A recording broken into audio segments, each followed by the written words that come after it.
Our hometown heroes often have incredible stories of bravery, sacrifice, and life lessons. Local 5's Caitlin Corbett sits down with Hank Kalmus to hear his story about the true meaning of listening to your mother.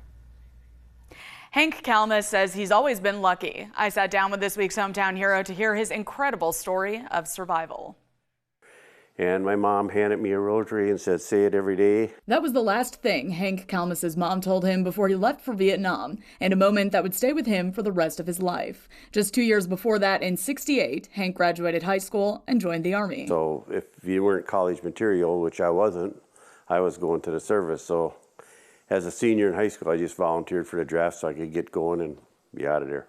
As a squad leader, Hank was based in Long Binh, Vietnam. Just 21 days into his time there, tragedy struck. I stepped on a landmine and it mostly went up behind me. So it took everything off my back and my backpack and everything off.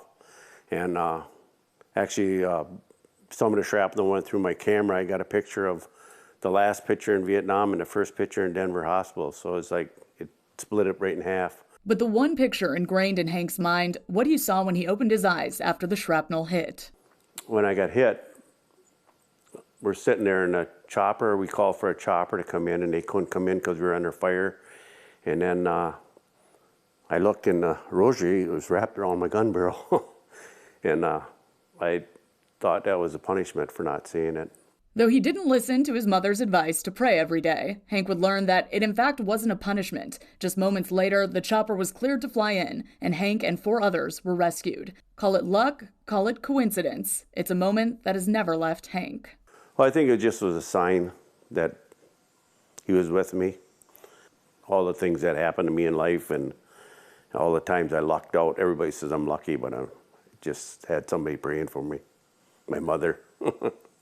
And we thank you for your service, Hank. Hank went on to share that story in a book he wrote for his grandchildren called He Walks With Me.